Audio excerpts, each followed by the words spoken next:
So guys चलिए start करते हैं आज का वीडियो। आज का वीडियो थोड़ा सा स्पेशल होने वाला है बिकॉज लर्निंग अटैच है इस वीडियो में। हम लोगों ने एक पोजिशनल ट्रेड लिया हुआ था 15,500 in the money call short करके हम लोग बैठे हुए थे। एंड जहां से हम लोग कॉल शॉर्ट करके बैठे हुए हैं वहां से मार्केट लगभग 750 पॉइंट्स ऊपर आ चुकी है। एंड जिस स्ट्राइक प्राइस का कॉल शॉर्ट किया था वहां से मार्केट 700 पॉइंट्स ऊपर है, 750 पॉइंट्स ऊपर है। हम लोग कैसे मैनेज किए उस ट्रेड को, कैसे हम अपने लॉस को मिनिमाइज किया, इसके ऊपर आज हम लोग पूरा डिस्कशन कर रहे होंगे। तो जो लोग भी मेरा मार्केट एनालिसिस देखते हैं, रेगुलर व्यूअर्स हैं या फिर टेलीग्राम पे जुड़े हुए हैं, उनको मैंने टेलीग्राम पे बहुत दिन पहले ही लगभग हम लोगों ने शायद वेनसडे या थर्सडे को पोजीशन लिया था। एंड अब डेट देख लो, एक मिनट, डेट आप लोग को दिख रहा होगा। थर्सडे को हम लोगों ने पोजीशन लिया था और मैंने डाला भी था कि I am very aggressively short on Nifty, ठीक है। और लगभग 465 के आसपास हम लोगों ने शॉर्ट किया था और उस दिन लगभग 4800 का लॉस दिखा रहा था। बीच में हम लोगों ने अपडेट भी दिया था, एक टाइम पे ये 86,000 के प्रॉफिट तक भी आ गया था, ठीक है। बट समहाउ आज जो हम लोग का ट्रेड क्लोज हुआ है, मैनेज करते करते करते करते 14,000 के लॉस पे हम लोग बुक कर रहे हैं। अब ये कैसे मैनेज किया, ये इंपॉर्टेंट पॉइंट है। क्यों कॉल से एग्जिट होके पुट में पुट सेलिंग किया, 16,200 का ही पुट क्यों सेल किया, और हेज क्यों, सारा चीज हम लोग एक्सप्लेन कर रहे होंगे। तो हम लोग चलते हैं पहले यहाँ चार्ट में। तो अगर जो लोग भी मेरे को रेगुलर देखते हैं उनको पता है कि मैं सिर्फ एक ही इंडिकेटर यूज करता हूँ, चाहे मैं पोजिशनल खेल रहा हूँ चाहे मैं इंट्राडे खेल रहा हूँ, मुझे सुपर ट्रेंड बहुत पसंद है, ठीक है। तो अगर स्विंग ट्रेड आप खेल रहे हो तो आवरली टाइम फ्रेम पे सुपर ट्रेंड का बहुत बड़ा रोल हो जाता है। तो पहला जो रीजन बना, जो जिस रीजन ने मुझे 15,500 के कॉल से एग्जिट करवाया, वो था कि सुपर ट्रेंड ग्रीन हो चुका था। अगर आप ध्यान से देखो तो जब से भी हम लोगों ने शॉर्ट किया सुपर ट्रेंड रेड में चल रहा था, अभी सुपर ट्रेंड ग्रीन हो चुका था। तो पहला सिग्नल कि सुपर ट्रेंड ग्रीन हो चुका है, हम लोग को निकल जाना चाहिए, ठीक है। दूसरा सिग्नल अगर मेरे से पूछोगे, दूसरा सिग्नल है डेली टाइम फ्रेम पे, आपको दिख रहा होगा। जो लोग भी मेरा डोजी वाला वीडियो देखे हैं, मैंने एक डोजी वाला वीडियो भी बनाया कि आप डोजी कैंडल्स कैसे ट्रेड कर सकते हो। तो आपको दिख रहा होगा कि यार डोजी कैंडल बना हुआ था डेली टाइम फ्रेम पे और मार्केट वहां से रिवर्स हो सकती थी, और मार्केट ने लिटरली इसका हाई तोड़ दिया था, मॉर्निंग में इसका हाई तोड़ दिया था। तो ये दूसरा कारण बना कि हम लोग 15,500 के कॉल से एग्जिट हुए, जो हम लोगों ने शॉर्ट किया हुआ था। और तीसरा कारण, मार्केट तीन तीन बार यहाँ पर सपोर्ट ले चुकी थी, ठीक है, और उसके बाद एक डोजी कैंडल बना के ऊपर जा रही थी। हालांकि मार्केट का ये बॉटम नहीं है, मैं एक्सप्लेन करूंगा मार्केट का बॉटम क्यों नहीं है। अभी मार्केट और नीचे आ सकती है, चांसेस है, ऐसा नहीं कि बॉटम भी बन सकता है। मार्केट में प्रोबेबिलिटी के ऊपर सारा गेम होता है। बट मेरे हिसाब से 80% चांस है कि मार्केट अभी और नीचे आएगी। ये सिर्फ जस्ट ए काइंड ऑफ बहुत देर से मार्केट गिर रही थी तो थोड़ा सा एक प्रॉफिट बुकिंग आया है, ठीक है। तो तीन बार सपोर्ट ले चुकी थी, डोजी कैंडल था और मार्केट ने आज एक अपमूव लिया, सुपर ट्रेंड ग्रीन हो गया, डोजी का हाई कट गया, तीन बार सपोर्ट था। ये सारे कारण बने जिसकी वजह से हम लोगों ने 15,500 का जो कॉल शॉर्ट किया था उसको हम लोग एग्जिट कर पाए 1.4 लाख के लॉस के आसपास। अगर आपको दिख रहा होगा तो हम लोगों ने लगभग 1.4 लाख का लॉस इसमें बुक किया, और 11,000 का जो हम लोगों ने हेज बाई किया था 16,500 का कॉल, उसमें लॉस बुक किया है, ठीक है। अब हम लोगों ने 16,200 248 पे क्यों शॉर्ट किया, उसमें लगभग 1.5 लाख का प्रॉफिट हुआ, साथ में हेज भी बाई किया हुआ था, तो उसमें लगभग 13,000 के आसपास का लॉस हुआ। एंड एट द एंड 14,000 का लॉस हम लोग बुक कर रहे हैं, जो कि टैक्सेस वैक्सेस मिला के 15,000 के आसपास पहुंच ही जाना है, ठीक है। तो हम लोग चलते हैं कि 16,200 ही क्यों और क्या कैलकुलेशंस थे, ठीक है। तो देखो कैलकुलेशन बहुत सिंपल था मेरे माइंड में कि मेरे पास, मैंने 15,500 शॉर्ट किया हुआ था ना, होल्ड ऑन ए मिनट। तो क्योंकि मैंने 15,500 शॉर्ट किया हुआ था तो मेरे को एक बात पता था कि मेरे पास 465 का प्रीमियम है, ठीक है। और मार्केट अगर मेरे डायरेक्शन में आता है नीचे तो मेरे पास 465 पूरा पड़ा हुआ है, मैं इसको पूरा खा जाऊंगा, पूरा जीरो कर दूंगा, ठीक है। लेकिन अगर मार्केट मेरे अगेंस्ट जाना स्टार्ट करता है तो ये, क्योंकि इन द मनी है, ये किसी भी लिमिट तक जा सकता है, इंट्रेंसिक वैल्यू उसमें ऐड होते जाएगा, ऐड होते जाएगा, ऐड होते जाएगा, ठीक है। तो मेरे माइंड में था कि यार अब अगर मैं सही हूं तो मेरे पास 465 तो है ही ना। लेकिन जब मैं गलत प्रूफ हो गया, जब मेरे पास तीन तीन चार कारण दिख गए कि नहीं मैं गलत प्रूफ हो सकता हूँ, मार्केट तीन तीन बार सपोर्ट ले चुकी थी, डोजी बना चुकी थी, तो मेरे माइंड में था कि अब तो लॉस को मिनिमाइज करना है, प्रॉफिट अगर हो गया तो ठीक है, ये तो एक लक के ऊपर चल रहा था, ठीक है। तो कैलकुलेशंस बहुत सिंपल थे कि अगर आप इसका आधा, अगर इस प्रीमियम का आधा कर दो, ठीक है, 248, मतलब अगर इसका आधा करोगे 200 200 आएगा, और 65, मतलब मान के चलो 16,200 के ऊपर मैंने ऐसे भी प्लान किया हुआ था कि यार इसके ऊपर मुझे एग्जिट कर जाना है, और 16,200 का प्राइस भी उस वक्त 250 के आसपास चल रहा था, तो इसका लगभग आधा था, लगभग आधा मैं बोल रहा हूँ। तो मेरे को लगा यार ठीक है, अगर मार्केट अगेंस्ट जा रही है तो ये जो 248 जो मैं दे रहा हूँ पुट में, यहाँ से रिकवरी हो जाएगा। कितना रिकवरी हो जाएगा, ये मेरे को कम से कम तो 300 पॉइंट सेफ्टी दे सकता है, क्योंकि 248 पॉइंट्स है ना। तो अगर मार्केट ऊपर 300 पॉइंट तक जा सकता है तो 300 पॉइंट आपस में ये दोनों बैलेंस करेंगे एक दूसरे को। अगर मार्केट ऊपर जा रहा है, ध्यान से देखना यहाँ पे, अगर मार्केट ऊपर जा रहा है तो ये जीरो हो रहा है, और ये लगभग 600 700 तक जा सकता है। तो आपस में ये लॉस को क्या होगा, लॉस बढ़ने नहीं देगा, लॉस एक जगह पे आके रुक जाएगा, ठीक है। 465 बढ़ रहा होगा, 248 तेजी से घट रहा होगा। लेकिन अगर मार्केट नीचे आता है, देखो यहाँ पर पॉइंट ये है कि अगर मैं सही साबित हो गया तो मेरा प्रॉफिट घटेगा ना, तो वो ज्यादा नहीं घटना चाहिए। तो अगर मार्केट नीचे आना स्टार्ट होता, मार्केट 16,100 के आसपास जाता और फिर मुड़ जाता नीचे, तब उस पॉइंट पे क्या था, उस पॉइंट का कैलकुलेशन करना सबसे इंपॉर्टेंट था कि अगर मैं गलत साबित हूँ, ठीक है, मैंने 15,500 शॉर्ट किया, मैं गलत हो गया, मुझे एक छोटा सा लॉस लेना है, तो ये हर आदमी एडजस्टमेंट करते हैं, इतने इतना थोड़ा बहुत एडजस्टमेंट सब कोई करता है। लेकिन कभी कभी क्या होता है आपके लाइफ में कि आप सही हो मार्केट में, बस एक टाइम के लिए मार्केट ऊपर गया, वापस से आपके डायरेक्शन में आ गया और फिर आपको लगता है यार मैं फंस गया, मैं तो ठीक है। तो वो कैलकुलेशन करना बहुत इंपॉर्टेंट था कि मार्केट 16,150 तक जाता, ऐसा होता कि 16,150 जाता और फिर घुस जाता, वो 15,000 तक आ जाता नीचे, वहां पर मेरे को लॉस नहीं लेना था। तो वहां पर मेरे माइंड में था कि अगर ठीक है 250 का प्रीमियम मैं दे रहा हूं किसी भी कंडीशन में, और मार्केट अगर नीचे गिरना चालू करती है, ठीक है, तो 465 पॉइंट तो मेरे पास पहले से पड़े हुए हैं, है कि नहीं, ये तो जीरो हो ही जाना है। और इसको 500 तक पहुंचने में, ये जो 250 में दे रहा हूं, इसको 500 तक पहुंचने में 0.5 डेल्टा के हिसाब से 500 पॉइंट गिरना पड़ेगा, ठीक है, कम से कम 400-500 पॉइंट गिरना पड़ेगा। तो जब वापस से ही नीचे आने लगेंगे तो 250 पॉइंट का लॉस लेके हम लोग निकल चुके होंगे, और मेरे पास 465 पॉइंट तो ऐसे भी पड़ा हुआ है। तो अगर मार्केट नीचे आता तो किसी भी कंडीशन में मेरे को लॉस नहीं होने वाला था, और मार्केट ऊपर जाता तो मेरा लॉस लिमिट हो चुका था।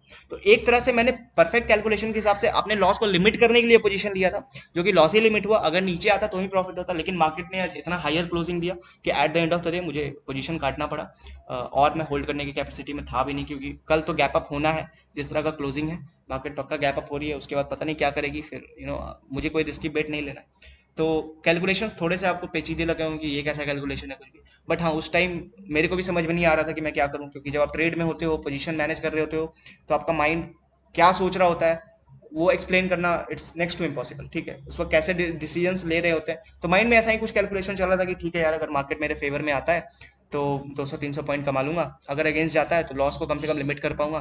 तो ये सोच के हिसाब से हम लोगों ने 16,200 को शॉर्ट किया था, और साथ में एक हेज भी बाई किया था because of margin benefit, because literally margin था नहीं, क्योंकि इतना बड़ा पोजीशन पहले ही एक साइड दे चुका था, तो मार्जिन लेना था। तो इसको क्लोज करके फिर हम लोगों ने इसको शॉर्ट किया कि वापस अगर रिवर्स होगा तो हम लोग फिर से कॉल को शॉर्ट करके बैठ जाएंगे। लेकिन रिवर्स हुआ ही नहीं, मार्केट ऊपर चलता रहा, एंड एक पॉइंट पे लगा कि यार अब होल्ड करने का कोई मतलब नहीं है, अगर रिवर्सल आता है मैं मैनेज नहीं कर पाऊंगा, और मेंटली मैं एग्जॉस्ट हो गया। मैं लाइफ में पहली बार इन द मनी शॉर्ट किया था, एंड एक्सपीरियंस बहुत अच्छा भी नहीं रहा, एंड मुझे एक्सपीरियंस था भी नहीं इन द मनी शॉर्ट करके होल्ड करने का। सो बट हाँ, अब इंपॉर्टेंट पॉइंट क्या है, आपने सारे एक्सप्लेनेशन देख लिए, रीजंस देख लिए, अब इंपॉर्टेंट है कि मैंने सीखा क्या, ठीक है, कि लॉसेस तो हुए हैं, बहुत ही गंदा ट्रेड था, बहुत ही गंदा ट्रेड था, और लिटरली वन ऑफ द बहुत, मैं बोलूँगा कि यार बहुत इमोशनल होकर मैं ट्रेड लिया था। लेकिन हाँ, लर्निंग बहुत कुछ मिला। पहला लर्निंग जो मैं यहाँ से लेके जा रहा हूँ वो ये कि ये तो भगवान ने बचा लिया कि थोड़ा सा कम लॉस पे हम लोग एग्जिट हो रहे हैं। एंड लर्निंग ये लिया हूँ कि यार आप कभी भी कितनों कंफर्म हो मार्केट में, आप लिमिट के ऊपर बेट मत करो, ठीक है। लिटरली मैं लिमिट से बाहर चला गया था बेट करने के लिए, इसलिए मैं इरेशनल डिसीजन लेना स्टार्ट कर दिया था। लिटरली मेरे को भी समझ में नहीं आ रहा था कि मैं मैनेज कैसे करूँ उस ट्रेड को, बस हो गया किसी तरह से, लक फेवर्स द ब्रेव्स आप बोल सकते हो, लक साथ दिया एंड बस हो गया किसी तरह से, ठीक है। पहला डिसीजन, इमोशनल होकर ट्रेड नहीं करना चाहिए। दूसरा डिसीजन, आप इन द मनी तब तक शॉर्ट मत करो जब तक आप 110% श्योर नहीं हो कि मार्केट नीचे आएगा, और अगर हो भी श्योर तो प्लीज अपने लिमिट में करो। अगर आपका लिमिट 10 लॉट्स का है तो आप 5 लॉट में काम करो जब आप इन द मनी काम कर रहे हो, बिकॉज इन द मनी के पास ऐसे भी पोटेंशियल होता है, बहुत पोटेंशियल होता है, बहुत पैसा दे सकता है। लेकिन कहीं ना कहीं मेरे माइंड में ग्रीड आ गया था कि मार्केट गिर रहा है, इसका बेनिफिट उठाया जाए। दूसरा, मैं बहुत ज़्यादा कॉन्फिडेंट था कि मार्केट फॉल करेगा ही करेगा। एंड तीसरा, पोजीशन साइजिंग मेरा ऊपर नीचे हो गया था, रिस्क मैनेजमेंट पूरा हिल गया था। तो ये 3-4 चीज़ मैं सीख के जा रहा हूँ कि नहीं, ठीक है, बच गया मैं किसी तरह से, समहाउ मैं मैनेज कर पाया। लेकिन आगे से इन सब चीज़ों का ध्यान मुझे भी रखना है, एंड मैं बोलूँगा आप लोग भी अगर ट्रेड करते हो तो इन सब चीज़ों का ध्यान रखो, बिकॉज हर टाइम आप बच जाओ ये इंपॉर्टेंट नहीं है। कभी कभी आप फंस सकते हो, आपका पूरा अकाउंट जा सकता है, एंड इट्स वेरी इंपॉर्टेंट कि आपका अकाउंट लो ना हो, बचा रहे। अकाउंट बचा रहेगा, आज नहीं तो कल आप ट्रेडर बन जाओगे, सबसे इंपॉर्टेंट है अकाउंट बचाना, ठीक है। तो लर्निंग मेरा 3 चीज़ रहा, ओवर साइजिंग नहीं करना है कि लिमिट के बाहर बेट नहीं करना है। दूसरा, ग्रीड अगर मार्केट में चल रहा है, मेरे माइंड में ग्रीड आ गया था एक टाइम पे कि मार्केट फॉल कर रहा है, बेनिफिट उठाना चाहिए यार, इन द मनी शॉर्ट करो, ग्रीड मत रखो, कभी भी आप मार्केट आपको गलत प्रूफ कर सकता है। और अगर लिटरली आप इमोशनल होकर ट्रेड करोगे तो फिर आपका डिसीजन कभी सही हो ही नहीं सकता, ठीक है।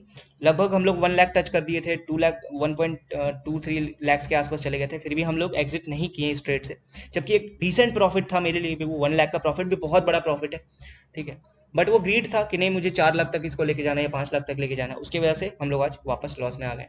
तो greed, oversizing and emotional trade नहीं करना, ये मैं सीखा। अब मैं आता हूँ लास्ट पॉइंट पे, जो मैंने बोला कि यार मार्केट का बॉटम तो नहीं है। ये क्यों मैं बोल रहा हूँ कि यार मार्केट का बॉटम नहीं है, ध्यान से सुनना मेरा पॉइंट को। हालांकि मैं गलत हो सकता हूँ और मैं बहुत खुश होऊंगा कि अगर मैं गलत हो जाऊँ, बिकॉज आप गलत होते हो, आप सीखते हो उससे जब भी आप गलत होते हो। देखो बॉटम क्यों नहीं है, एक छोटा सा स्टोरी से मैं एक्सप्लेन करूंगा। सपोज करो कि आप मार्केट जाते हो और मार्केट में 10 शॉप है, ठीक है, 10 शॉप्स हैं, सारे कपड़े बेच रहे हैं, ठीक है, और सारे पे सेम क्वालिटी का कपड़ा है, सेम डिजाइन का कपड़ा है, सेम कलर का कपड़ा है। एंड जो कपड़े का दाम है ना, क्योंकि मार्केट में सप्लाई बहुत ज़्यादा हो गया है, एंड वो कपड़े का दाम बहुत गिर गया है, बहुत गिर गया है, ठीक है। और सब दुकान में सेम कपड़ा है, मैंने फिर बोला same quality, same price and same colour. और 100 लोग मार्केट में आए शॉपिंग करने के लिए, ठीक है। अब मुझे बस ये बताओ, अगर प्राइस बहुत सस्ता हो गया हो, लिटरली इतना सस्ता कि सारों को लग रहा है, ये जो 100 लोग शॉपिंग करने आए हैं मार्केट में, इनको ऐसा फील हो रहा है कि यार प्राइस तो बहुत सस्ता है, तो जो वो क्लोथ्स होंगे, क्लोथ्स का जो स्टॉक होगा, उसको बिकने में कितना टाइम लगेगा। मान के चलो कि आप एवरेज क्लोथ का जो प्राइस होता है 500 है, लेकिन उस दिन मार्केट में इतना ज्यादा सप्लाई हो गया कि वो प्राइस 50 रुपये हो गया। तो 100 लोग आ जाए, 1000 लोग आ जाए, चाहे 1 लाख लोग आ जाए, स्टॉक खत्म होने में कितना टाइम लगेगा।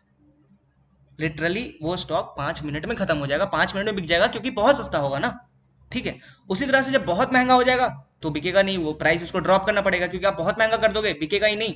देन फिर ये जो शॉपकीपर होंगे उनको प्राइस डाउन करना पड़ेगा। कितना दिन तक सस्टेन कर सकते हैं बहुत महंगा प्राइस करके, एक दिन 2 दिन, ठीक है, बाद में प्राइस गिर जाता है। सेम फंडा मार्केट में चलता है। अगर कोई प्राइस बहुत चीप है, बहुत चीप है लिटरली, और बायर्स को ऐसा फील हो रहा है कि यार ये प्राइस तो बहुत सस्ता है, देन मार्केट वहां पर रुकेगी नहीं, एक छोटा सा कैंडल बनाएगी देन ऊपर, ठीक है। बहुत तो एक डोजी बना लेगी, एक रिवर्स कुछ भी बना लेगी, लेकिन एक कैंडल से ज्यादा मार्केट कभी भी नहीं रुकती है टॉप और बॉटम पे। इसका मैं प्रैक्टिकल एग्जांपल दिखा दूंगा। अगर प्राइस बहुत सस्ता हो गया है ना, एक दिन का हॉल्ट होता है, अगले दिन मार्केट ऊपर, बिकॉज वो चीप प्राइस है, वहां पे सब लोग इंटरेस्टेड है, एवरी बायर्स इंटरेस्टेड है। अगर मार्केट 3 दिन तक सेम जगह पे हॉल्ट कर रहा है, इट मीन्स बायर्स इंटरेस्टेड नहीं थे मार्केट को उठाने में, ठीक है। ये सिर्फ एक प्रॉफिट बुकिंग है, ये बायर्स का मूव नहीं है मार्केट का। होल्ड ऑन ए मिनट, मैं आता हूँ चार्ट्स पे, मैं एक्सप्लेन करता हूँ कि मैं जो बोल रहा हूँ उसका क्या मैं क्यों बोल रहा हूँ। देखो 3 दिन मार्केट यहाँ पे रुका है यार, लिटरली लिटरली मार्केट 3 दिन रुका है यहाँ पर, ठीक है। अब 3 दिन मार्केट रुका है, यानी 3 दिन तक बायर्स कहाँ थे फिर। अगर ये प्राइस लिटरली इतना अट्रैक्टिव था तो बायर्स एक दिन में उठा लेते प्राइस यहाँ से, ठीक है। तो ये प्राइस उतना अट्रैक्टिव नहीं था, बायर्स को भी कॉन्फिडेंस नहीं था, और लिटरली ऊपर अभी बहुत सारे रेजिस्टेंस बाकी हैं। हाँ, मार्केट अगर 17,000 के ऊपर निकल गया तो मैं मान जाऊंगा कि ठीक है ट्रेंड रिवर्स हो चुका है, बिकॉज 18,000 से गिर रहा है, 15,000 तक आया, 50% से ऊपर रिट्रेसमेंट हो गया, तो फिर ट्रेंड रिवर्सल हो सकता है। लेकिन लग नहीं रहा है ट्रेंड रिवर्सल होगा। अब मैं इसका प्रैक्टिकल एग्जांपल दिखाता हूँ कि जब टॉप और बॉटम लगता है मार्केट का तो कैसा लगता है, मैं दिखा सकता हूँ, क्योंकि टॉप बॉटम तो पकड़ना ही। देखो अगर यहाँ पर ये बॉटम है मार्केट का, मार्केट सिर्फ एक दिन रुकी है यहाँ पे, देन अगले दिन फिर ऊपर, ठीक है। अब मैं ऊपर चलता हूँ, ये देखो ये मार्केट का टॉप है जहाँ से मार्केट अच्छा खासा गिरी है, सिर्फ एक दिन के लिए आई है देन नीचे, ठीक है। जब भी प्राइस बहुत महंगा और बहुत सस्ता होता है ना, एक दिन से ज्यादा हॉल्ट नहीं कर सकता है वो प्राइस बहुत हायर लेवल्स पे। अगर आप ध्यान से देखो तो मार्केट धीरे धीरे हायर प्राइस पे जा रही थी, ठीक है, सिर्फ एक दिन का अपर लेवल पे होल्ड है, देन वापस नीचे, ठीक है। तो मार्केट बहुत दिन तक सस्टेन नहीं कर सकती। यहाँ पर भी दिख रहा होगा हर दिन थोड़ा थोड़ा हाई बन रहा था, यहाँ पर मार्केट लिटरली हाई छोड़ो सेम जगह पे आकर रुक गई थी। अगर आप ध्यान से देखो, होल्ड ऑन ए मिनट, अरे क्या हो रहा है हाँ, तो अगर आप ध्यान से देखो, ये चार्ट क्या हो गया,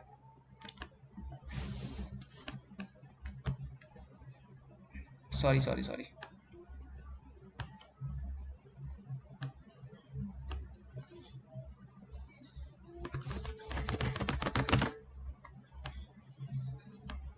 हाँ जी ठीक है, वो गुड, ठीक हो गया, थोड़ा सा अटक गया था मेरा।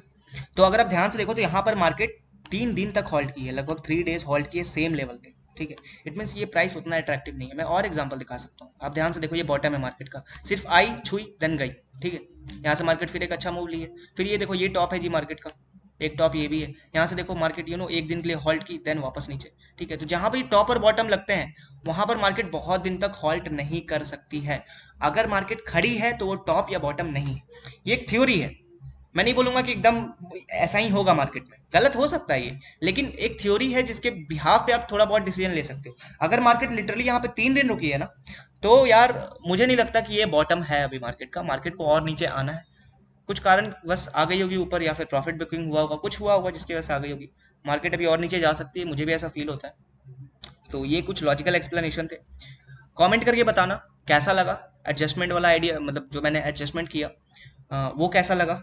थोड़ा सा इलॉजिकल एडजस्टमेंट था, बिकॉज मैं खुद फंसा हुआ था। मैं फिर बोल रहा हूँ, मैं फंस गया था, मेरा फट गया था लिटरली। मैं क्या कर रहा था मुझे खुद नहीं पता, बस किसी तरह से मुझे लॉस कम करना था। एंड लिटरली एक टाइम पे तो मेरे माइंड में आ गया था, चल भाई ऑप्शन बाइंग कर लेते हैं, किसी तरह से लॉस कम कर लेंगे, स्कैल्पिंग कर लेंगे। लेकिन ठीक है, समहाउ अपने आप को समझाया कि नहीं नहीं, ये तेरा सेक्टर नहीं है, यहाँ पे तू काम नहीं कर सकता। तू ऑप्शन सेलर है, तो ऑप्शन सेलिंग से ही मैनेज करेगा जो भी करेगा। ठीक है। तो मेरा खुद फटा हुआ था, मैं किसी तरह से मैनेज किया, मुझे भी नहीं पता, बस मैनेज हो गया। तो वीडियो बनाना इंपॉर्टेंट था कि मैंने सीखा है, तो मैं चाहता हूँ कि आप लोग भी कुछ सीखो, कि जब आप फंसते हो तो अगर आप निकल रहे हो तो आप लेके जाओ कुछ लर्निंग वहाँ से। ठीक है। प्लीज़ कमेंट करना, मार्केट का बॉटम नहीं है, ये लॉजिक कैसा लगा ये भी कमेंट करना। एंड मिलते हैं गाइस अगले वीडियो में, तब तक के लिए keep growing and keep learning.